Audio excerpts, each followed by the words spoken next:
올해 초 서울 하양초등학교가 입학생 감소로 폐교가 되면서 서울에 있는 학교마저 폐교가 된다는 사실 때문에 떠들썩했는데요. 서울마저 이러니 지방은 오죽하겠어요. 몇몇 대도시를 제외하고 대부분의 지방이 소멸을 걱정해야 할 처지예요.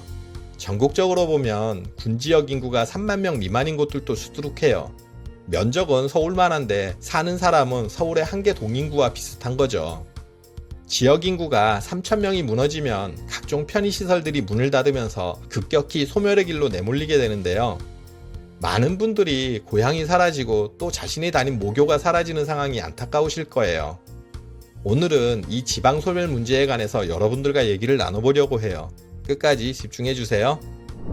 안녕하세요. 알아두면 삶이 힘이 되는 채널 매일 3분입니다.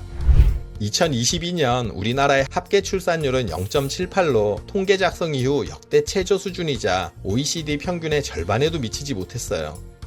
얼마 전 TV에서 시골 면 단위 마트가 나왔는데요. 기저귀나 분유 같은 제품들은 아예 가져다 놓지 않는다고 하더라고요. 애를 안 낳으니 수요가 아예 없는 거죠. 아이를 낳지 않는 데다 고령화는 심각해지니 특히 지방일수록 소멸 위기에 처하는 곳들이 늘어나고 있어요. 지방 소멸이 얼마나 심한가 하는 것은 소멸 위험 지수를 통해서 산출하는데요.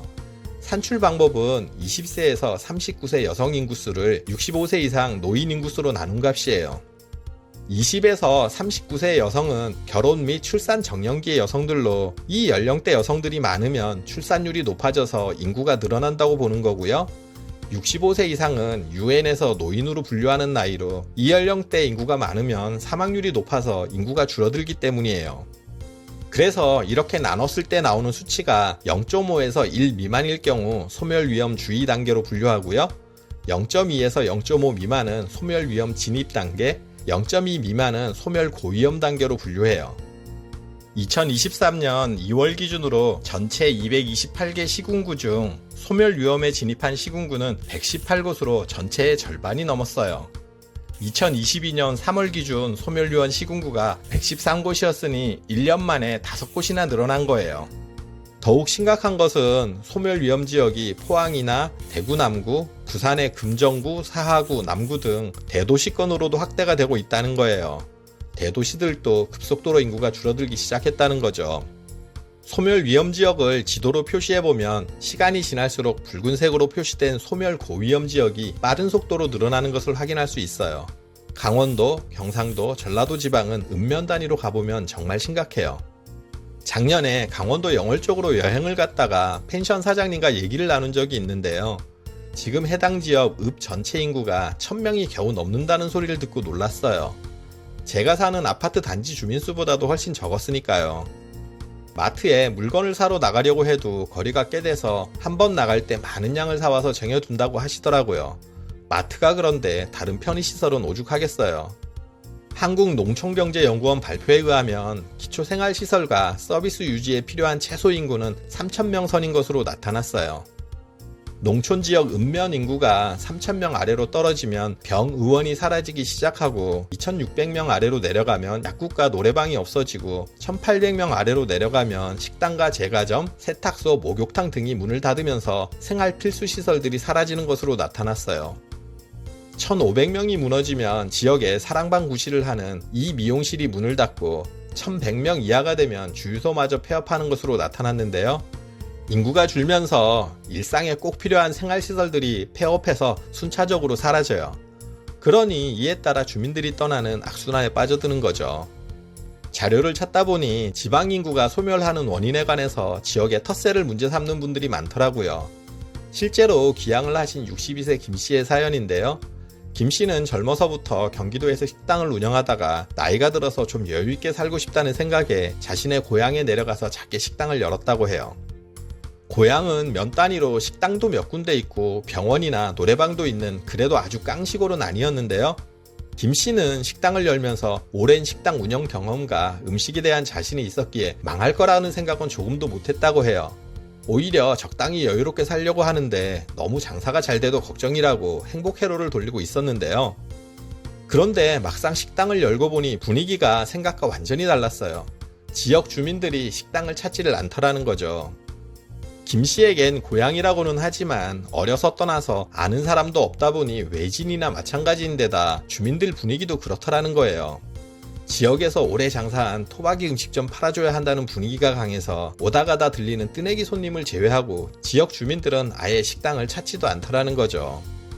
이런 지역사랑 이름의 은근한 텃세부터 시작해서 시골에 정착하려고 내려온 사람들에게 발전기금이니 하는 각종 사용료 명목으로 돈을 요구하는 사례들도 많아서 문제가 된다고 해요. 물론 지방에 사는 분들 얘기 들어보면 또 나름 이유는 다 있어요. 꼭 누가 맞고 틀리고의 문제는 아니지만 이런 텃세가 외지인들을 멀어지게 하는 요인인 건 맞아요. 하지만 전문가들은 시골의 인구가 감소하고 소멸되는 것은 사실 텃세만의 문제는 아니라고 해요. 전원 생활이나 노후 여유를 꿈꾸며 농촌으로 내려오는 몇몇 사람들로는 지방 소멸을 막을 수 없다는 거죠. 역시 지속적으로 젊은 층이 유입돼야 한다는 거예요. 그래야 애도 낳고 하면서 인구가 늘어나거나 최소한 유지라도 될 텐데요. 그런데 있던 젊은이들도 빠져나가는데 어디서 젊은이들을 데려오겠어요. 젊어서 고생은 사서도 한다는 말이 있긴 해요. 그렇다고 젊은이들 보고 지방에 가서 고생 좀 해보라고 한다고 내려가겠어요? 젊은 사람이 살만한 환경을 만들어줘야 가능한 거겠죠. 먹고 살 일자리가 있어야 할 거고요. 병원이나 마트 등 생활 편의시설이 있어야 하고요. 아이들 키우자니 교육 환경도 조성이 되어야 하고 불편한 교통 여건도 개선이 되어야 할 거예요.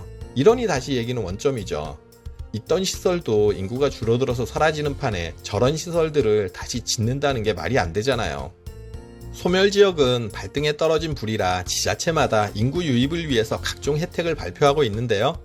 정부에서도 매년 지방 소멸을 막기 위해 수조 원의 천문학적인 돈을 쏟아붓고 있어요.